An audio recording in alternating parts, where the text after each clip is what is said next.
Ele é advogado criminalista e professor de Direito Penal. Lançou a obra Coleção AB Primeira Fase, Direito Penal Volume 2, em 2011. No Saber Direito dessa semana, ministrou o curso sobre crimes contra o patrimônio. Na primeira aula, disposições gerais. Na aula do número 2, abordou furto. Na de número 3, roubo. No quarto, estelionato. E na quinta, receptação, apropriação indébita. Eu converso agora com o professor Rodrigo Almendra. Olá, professor. Muito obrigado por nos receber, por estar aqui na TV Justiça. Eu, dando uma lida nas suas aulas, assistindo alguns pedaços que eu consegui acompanhar, eu vi que o senhor trazia vários casos curiosos, como a possibilidade de existir ou não furto quando é praticado o marido em relação à esposa, se um crime de subtrair uma bolsa de dentro de um carro é maior do que subtrair o próprio carro. Enfim, o senhor tem muito dessas situações não muito usuais no seu dia a dia, situações assim interessantes que trazem para a sala de aula? Tem sim. O roteiro dos crimes contra o patrimônio é um dos conjuntos dos crimes no Código Penal que tem uma riqueza de exemplos praticamente infinita. Acho que daí se deu também a escolha do tema, né? O telespectador da TV Justiça é o nosso graduando em Direito ou o nosso jurista. Ele fatalmente vai empreender na seara dos crimes contra o patrimônio se ele tiver uma militância na área de Direito Penal. Então, é o dia a dia do advogado criminalista. É difícil um advogado criminalista não passar por um furto, por um roubo, por um estelionato, por uma receptação, né? Embora existam muitos outros crimes, mas esses são bem usuais e representam um grande quantitativo de encarceramentos. Em um país pobre, né, a gente tem muito preso baseado em drogas e em crime contra o patrimônio, basicamente. Então, o assunto se tornou relevante por causa disso. Mas aqueles exemplos pitorescos, a questão do crime do pai, do filho, quem pode praticar, eles ganham ainda mais notoriedade porque eles passam a ser objetos de temas como novelas. Essa da relação filho-pai e crimes de furto veio de uma novela em que uma personagem chamada Doris, ela subtraía dinheiro da carteira dos avós. E aí a temática era o respeito aos idosos e o desrespeito que os próprios parentes, enfim, cometiam com eles. E a época da novela, que a Doris subtraía dinheiro da... Doris era o nome da personagem, né? Subtraía o dinheiro dos avós, ela fizeram uma reportagem questionando que crime ela pratica e qual seria a punição dela, né? Vamos tirar da seara da novela e que crime ela vai responder. E aí os especialistas da época, com muita perfeição na resposta, disseram, olha, até existe crime, mas ela não vai ter pena não, porque ela é descendente e o descendente que pratica crime de furto contra ascendente é isento de pena em nosso sistema, como também é o cônjuge na constância da sociedade conjugal. Então, aí você vê uma matéria dessa vista de forma novela, né? Então, o apoio midiático que a novela tem e o alcance que isso tem, o sujeito em casa pensando, então, quer dizer que Doris pode subtrair do avó e não pratica absolutamente nada. Isso teve uma repercussão social gigantesca, ao ponto de se ter modificado o Código Penal, mas não para excluir essa responsabilidade, apenas para limitar. Então, assim, é possível que uma Doris subtraia dinheiro dos pais e não responda por nada? Mas hoje com a limitação, desde que o pai tenha menos de 60 anos. Protegeu-se o idoso, mas a relação social, interna, aquela subtração do filho contra o pai ou do pai contra o filho, aquilo ali continua sendo resguardado no direito penal como uma imunidade social. Curioso, né? É bem curioso. O senhor falando da quantidade grande que existem de crimes contra o patrimônio, na sua maioria são crimes menores? Menores. A maior parte dos crimes contra o patrimônio, sem dúvida, passa pelo furto e pelo roubo. E quando digo roubo, me refiro ao roubo na sua forma simples ou majorada pelo emprego de arma. Excepcionalmente, você vê a figura do latrocínio, que também, quando acontece, chama atenção, é índice oficial, passa a ser utilizado pelo governo como índice de combate a crimes violentos com resultado morte, ora entrando, ora saindo, conforme a vontade do político em questão. Mas são crimes frequentes. Os mais violentos, menos frequentes. E, normalmente, existe um destacamento da polícia especial para o combate a esses que são menores, porém mais lesivos. Existem destacamentos especiais da polícia, por exemplo, para crime de extorsão mediante sequestro, né? É um crime contra o patrimônio, ele não é tão frequente quanto o furto, mas ele causa um temor social gigantesco. E é tão temido do ponto de vista social e jurídico que é a maior pena do sistema jurídico penal brasileiro, é o crime de extorsão mediante sequestro, que na sua forma qualificada pelo resultado de morte vai de 24 a 30. Nenhum crime tem uma pena tão alta. Você pode até dizer assim, o homicídio vai até 30, sim, mas começa de 12. Mesmo na qualificada, você vai ter um 12. Então, não é de 24 a 30. A pena mínima para a extorsão mediante sequestro qualificada pelo resultado de morte é de 24. Então, o legislador optou por esse crime para dizer, olha, esse aqui é o que de pior existe, é esse crime aqui. Mas ele não tem uma frequência como o furto tem. E o furto, por ser muito frequente, é um crime muito antigo, ele é também um crime riquíssimo em jurisprudência, né? E aí existem alguns aspectos curiosos do furto que nós não tivemos a oportunidade de trabalhar. Sim. Por exemplo, furto em shopping. É Natal, né? Então, está se aproximando de épocas festivas, então você pensa, o furto em shopping, quando é que um furto em shopping se consuma? Tem tanta riqueza jurisprudencial sobre isso, uma evolução tão curiosa. Já houve um momento em nossa jurisprudência que dizia que o crime de furto em um shopping só se consumava se o sujeito conseguisse sair do shopping com o objeto. Mas aí depois veio outra jurisprudência para piorar a situação e disse que ele jamais vai conseguir sair desse shopping porque tem circuito fechado de TV. Eu duvido que ele saia, então é impossível. É crime impossível furtar em shopping. Mas é possível, óbvio que é possível. Só o sujeito muito desatento não ia perceber que esse crime acontece. Então a jurisprudência retrocedeu e disse, não, é possível, vai se consumar quando ele tem a inversão da posse desse objeto. Então, tem uma riqueza jurisprudencial no furto muito grande. E também como é um crime de caráter social, furto é um crime de caráter social, né? Uhum. Existe uma criação jurisprudencial no sentido de, e se eu furtar algo ínfimo? Tá, eu furtei, mas furtei um batom garoto. Ah, não, então o direito penal nesse caso não vai se aplicar, não. O princípio da insignificância, a tipicidade material, não tem por que o direito penal prender esse rapaz nesse sentido e tal. Aí se diz, mas e se ele for reincidente? Porque ele pode todo dia então furtar um batom garoto. Você vai incentivar a criminalidade? Aí a jurisprudência já começa a dizer, não, veja, nesse caso então não cabe. Né? Então você já começa a ter jurisprudência aqui do STF dizendo, não, para o reincidente não se aplica. Mas existe jurisprudência do STJ, que elas coexistem, embora não sejam harmônicas nesse sentido, dizendo, não, se aplica sim, porque o que é insignificante, olha que lindo o debate, o que é insignificante não é quem fez, é o que é feito. Então, se o pior de todos os criminosos subtrair um batom garoto, o que a gente está chamando de insignificante é a subtração do chocolate, e não a pessoa dele. Então, pouco importa se é reincidente ou não. E aí você vê uma jurisprudência crescente naqueles crimes que são reiterados, né? É muito bonito, é muito bacana isso. As penas alternativas são muito bem-vindas para essas situações, né? São, e elas existem. O crime de furto admite um instituto chamado suspensão condicional do processo, que na prática termina funcionando como uma imposição de pena alternativa antecipada. Se diz, olha, eu paro esse teu processo aqui por um crime de furto simples, em troca você fica de banho-maria entre 2 e 4 anos, a gente chama isso de período de prova, se submetendo a algumas condições. Então, você não pode mais frequentar inferninhos, você não pode mais... E aí, uma vez, um cliente meu virou para mim e disse, mas, doutor, eu não frequento inferninhos, não. Eu disse, mas a partir do momento em que te proibirem, vai dar uma vontade louca de frequentar, né? Porque existem essas estruturas. E aí, passado o período de prova, se ele mostrar que teve um convívio social correto, extingue-se o processo, extingue-se a punibilidade, ele não perde a sua primariedade, nada. Bom, então existe sim o papel. Agora, não são todos os crimes contra o patrimônio que vão admitir isso. Os mais severos, nem de longe, admitem uma suspensão condicional do processo ou mesmo penas alternativas, em especial os que têm violência ou grave ameaça. O roubo, extorsão mediante sequestro, esses podem chegar em patamares elevados até a categoria de hediondez. Então, latrocínio é hediondo, extorsão mediante sequestro é hediondo de qualquer forma, extorsão, que chamam de sequestro relâmpago, né? Extorsão qualificada, a extorsão comum, qualificada pela privação da liberdade com resultado morte, pode vir a ser considerada hediondo por alguns autores e tal. Então, você vê um crime hediondo mesmo. Perfeito. Nós vamos para um rápido intervalo. Daqui a pouquinho nós voltamos com o Saber Direito Debate dessa semana. É um instante.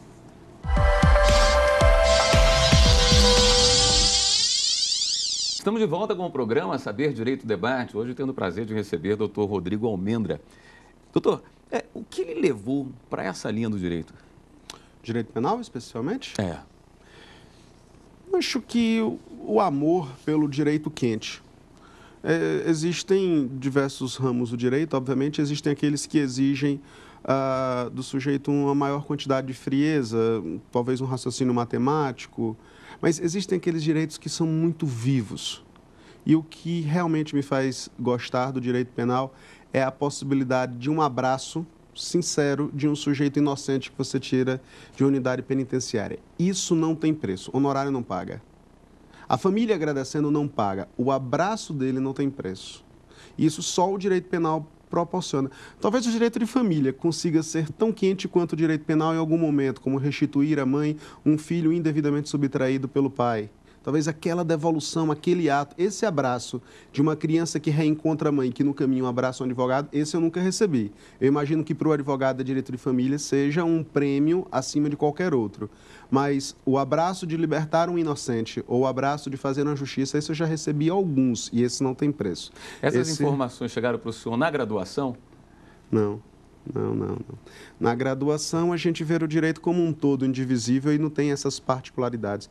Não vai ter essa alegria, até porque eu tive pouquíssimos professores advogados militantes, né, que amassem a advocacia e que não pensassem em fazer outro senão a advocacia. Eles normalmente empreendiam em concurso público ou na academia propriamente. Tinham muitos professores, tipicamente professores, né, sem nenhuma outra profissão correlata. Então, isso veio com a experiência. Claro, existe um prazer grande em recuperar um carro de um credor que vendeu um veículo e não recebeu? Existe, mas ele não vai se comparar nunca, né, a uma boa pena, a uma dosimetria bem feita, né? O próprio prazer de peticionar em direito penal é diferente. O embargo de declaração para suprir uma omissão em uma sentença penal é mais prazeroso de se desenhar, de se pensar, de se escrever, na minha opinião, do que o embargo de declaração para rever uma alíquota de um determinado imposto ou porque uma indenização a respeito de um determinado aspecto passou desapercebida por um juiz civilista. Então, esse ramo me encanta. Isso passa hoje para os seus alunos? Passo. Eles sabem que eu sou apaixonado pelo que eu faço, eles têm essa nítida noção.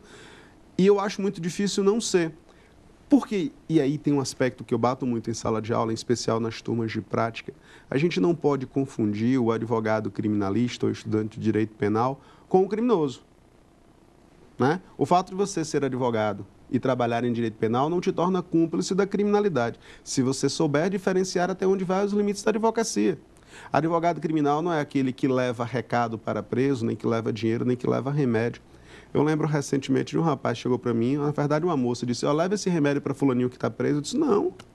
Mas doutor, o que é que lhe custa? Eu disse, me custa tudo. Na verdade, me custa tudo. Eu não queria dizer para ela o meu pensamento.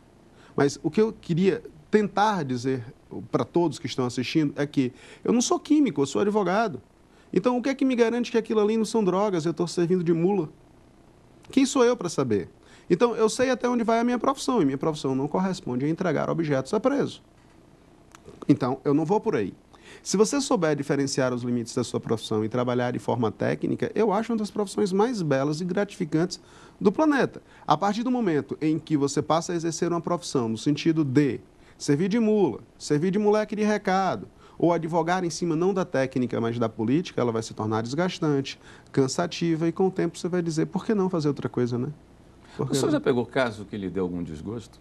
Já. Os primeiros, em especial, os primeiros casos me deram muito desgosto porque eu acreditava em uma sinceridade que depois eu passei a desconfiar. Então, hoje em dia, o sujeito que me diz, eu não fiz, para mim, não necessariamente ele está falando a verdade para o advogado.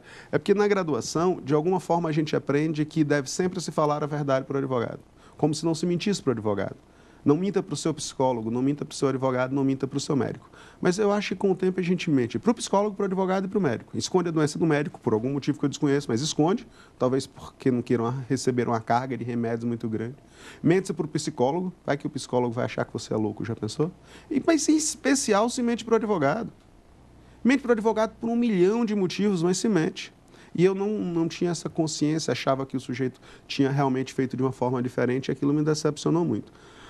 Hoje, você começa a ver a sua profissão com os limites da natureza humana. Então, você vai falar com o indivíduo, sabe que ele pode ter vergonha de você, ele pode não confiar em você, então ele não tem motivo para lhe falar a verdade e talvez ele não venha falar a verdade nunca. E a depender do perfil dele, e aí existem vários perfis humanos, pode ser que ele tenha esquecido já da verdade. A sua abordagem muda hoje? Já analisando por esse lado, entendendo a fragilidade do ser humano? Muda, sem dúvida. Você passa a analisar o indivíduo humano como um objeto de amor, mas sem a afetação emocional. Digo isso para os meus alunos, inclusive em júri, né? Quando se monta o conselho de sentença, o conselho de sentença a gente já acredita que ele tem uma tendência de condenar. Se sentou ali, você é culpado, então é um conselho de condenação, não é um conselho de sentença. Eu costumo brincar com eles quando o promotor de justiça do outro lado fala que o Brasil é um país de leis fracas, que deveria ter pena de morte, que é um país fragilizado penalmente. Eu costumo brincar dizendo o seguinte, olha, se você tem um cão em casa, um cachorro, e seu cachorro morde o vizinho, né? Você se ama muito o cachorro, você não mata. Você não mata o cachorro, você prende o cachorro, enjaula o cachorro. E é curioso, porque se você entender um pouquinho de animais, você vai dizer o seguinte, e o cachorro vai passar quanto tempo preso? Passar 5 anos preso. Para um cachorro é muito tempo, né? É muito tempo para um cachorro. Mas depois de 5 anos, você vai começar a soltar aos pouquinhos, passear com ele lá na guia e tal, para ver se ele se readaptou. Agora, o indivíduo humano praticou um ilícito, o indivíduo humano mordeu alguém, né, fazendo analogia humano com cachorro. Você vai matar o humano? Bom, se você gosta tanto de cachorro que não mata um cachorro, quem sou eu para não gostar do ser humano ao ponto de querer matá-lo? Não, eu gosto tanto do ser humano, não daquele específico, daquele outro, mas eu gosto tanto da espécime humana que eu não gostaria de vê-lo morrer. Então ele vai ter que ser detido. Agora, ele não vai poder passar tantos anos preso e depois ser posto na rua porque ele não vai ter comprovação nenhuma de se readaptou. Por isso existe a progressão de regime.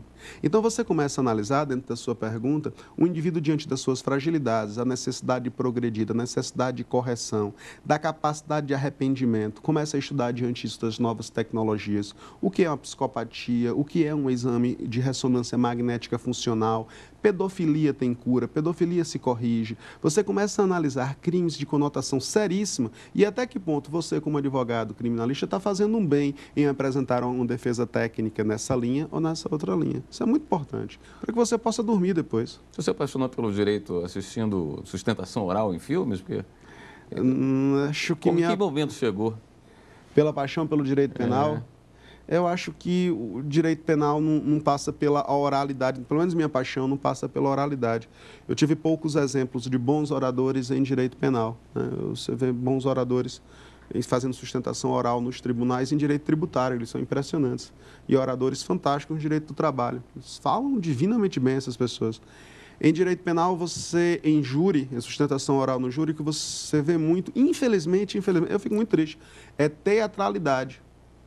É o sujeito que se sente brilhante por ser capaz de confundir o seu interlocutor com raciocínios falaciosos e teatrais. Ele se acha brilhante por isso. Na verdade, para quem entende do que ele está fazendo, ele não é nada. Ele é quase um ator circense. Né? Eu costumo dizer que o advogado ele tem que ser extremamente técnico, extremamente racional e que qualquer falácia utilizada, se ele encontrar um oponente à altura, ele é desmontado, ele é humilhado em uma sessão de júri. Então, o advogado que chora e que se deita no chão, se ele pegar um promotor minimamente inteligente, e ele vai encontrar isso porque eles são muito bem preparados, vai dizer, senhores, membros do Conselho de Sentença, vocês têm diante de vocês um palhaço. Eu sou um técnico, eu estou aqui para falar a verdade, o sujeito está ali para deitar no chão, vocês vão confiar em quem? Você desmonta de tal forma esse orador que não é técnico, que ele talvez tenha se arrependido daquele dia em especial da profissão que ele fez.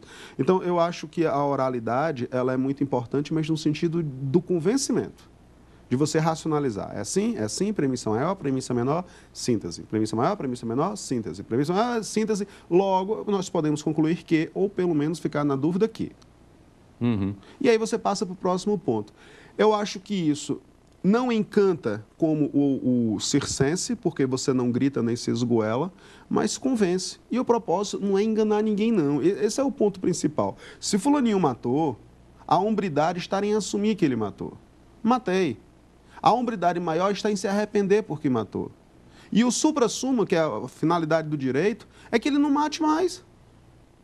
Então, a partir do momento em que o advogado chega e diz, sabendo que fulano matou, fulano assumindo que matou, ele dizendo que matou, e o advogado diz, não, eu tenho uma tese para você e a sua tese é negar a sua autoria. Você não matou, o advogado está na contramão daquilo que ele jurou um dia fazer. E enquanto o sujeito quer mostrar arrependimento e teria inclusive uma pena menor pelo arrependimento, o advogado vai terminar propiciando uma condenação com a pena maior. por vaidade, muitas vezes, para dizer que teve a tese de defesa, quando, na verdade, a principal tese de defesa passava pela teoria da pena e não pela teoria do crime. Perfeito. Nós vamos para mais um rápido intervalo, último intervalo, daqui a pouquinho voltamos com o terceiro bloco do programa Saber Direito Debate dessa semana.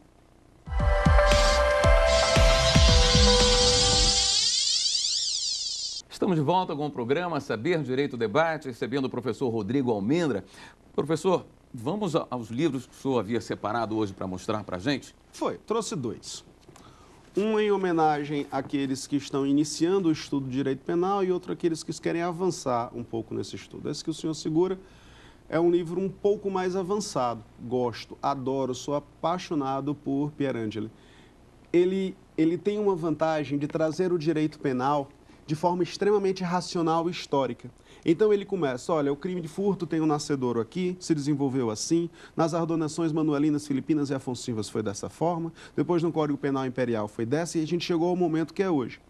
Se você faz uma abordagem histórica dessa forma, você permite o entendimento do crime, não a memorização do crime. E aí depois ele vai, olha, o objeto do crime é assim, os sujeitos são esses, e a jurisprudência entende que é assim, que é assim, que é assado, eu discordo, mas também tem aquele que fala assim, assado. Ao final, o aluno tem uma abordagem extremamente ampla daquele tipo penal. Ficou cansativo? Ficou extremamente cansativo, mas ele é muito completo. Ele dá uma segurança que, para quem está na dúvida entre a opinião de Beltrano e de Cicrano, ele é um excelente voto de Minerva. Então, é um livro que eu recomendo demais. Além disso, a editora é uma clássica. E o outro livro que eu trouxe, o livro de Rogério Greco, também é muito bom. O Greco é um sujeito extraordinário e muito humilde. Eu não sei se a expressão humilde sai no sentido que eu quero colocar, mas existem alguns autores que, devido à vaidade, são tão prolixos e difíceis de se ler que a leitura não se torna boa, nem mesmo fácil. Greco é um gênio do direito penal, mas ele é muito humilde, então ele escreve de forma muito fácil. É muito gostoso ler o livro dele. E se a gente puder folhear o livro, se o senhor puder abrir, para o senhor verificar e os alunos puderem verificar, tem uma característica nele. O livro foi escrito em duas cores. Ele é escrito em preto e vermelho, nenhuma apologia a time de futebol, mas o vermelho é jurisprudência e o preto é dispositivo de lei, né? Dispositivo de lei não, dispositivo de doutrina. Então, e no caso aqui nós temos muito de amarelo também. Mas são minhas anotações, o livro é tudo riscado. Você teve sorte de não ter pego uma página toda... meladas com anotações minhas. E o que é que acontece? O sujeito, de repente, está estudando em casa e ele pensa assim, bom, eu já sei bem a respeito do crime de infanticídio. Ele não vai ter que ler de novo o que é um estado puerperal, o que é um sujeito ativo, o que é um sujeito passivo. Ele, na verdade, ele só quer aquela jurisprudência sobre infanticídio, ele só quer a atualização. Então, ele vai na parte vermelha do artigo 123, que é quem fala de infanticídio, e vê só a jurisprudência. Isso economiza um tempo do estudante impressionante. Bom, então vamos ao método de estudo. O senhor faz essa marcação com que finalidade, depois volta e relê só as partes que marcou? Como é que funciona isso? Eu marco, na verdade, aquilo que eu pretendo replicar em sala de aula. Eita, essa informação aqui é importante. Seria bom não deixá-la de ver em sala de aula. Eu acho interessante. Para o aluno que não é professor, a marcação é útil para fazer resumos. Porque existem diversas formas de memorização. Vamos partir da premissa que estudar seja uma forma de aprender o conteúdo que aí está para replicar em uma prova ou replicar na vida prática. Então, como é que eu vou memorizar essa informação? Bom, uma forma é repetir. Repetir, repetir, repetir, repetir, repetir, repetir, repetir. A repetição alcança um pedaço da sua massa encefálica que mesmo que se você sofrer um acidente de carro e ficar com amnésia, ela não some. É curioso, você sofreu um acidente, está no hospital, como é seu nome? Não sei. De onde é que você é? Não sei. Quanto é 5 vezes 6? 30. Como é que ele sabe quanto é 5 vezes 6? Porque é um setor diferente da mente. E tanto que ele repetiu a tabuada, chegou a um momento diferente. Então, você pode marcar para repetir, para repetir. A outra forma é associar. Então, se você um dia já foi assaltado, sofreu um crime de roubo, talvez assistindo uma aula sobre a diferença entre roubo próprio e roubo impróprio, você diga, o meu foi próprio. Nunca mais você vai esquecer o que é um roubo próprio, porque você vai associar a um sentimento. Daí a gente brincar dizendo que a maioria das pessoas lembram o que faziam no dia em que houve o atentado do World Trade Center, porque você associa a um sentimento, a um episódio da sua vida. Mas não necessariamente você lembra o que fazia no dia 11 do mês passado. Né? Então, porque talvez não tenha nenhum grande sentimento atrelado àquele dia 11.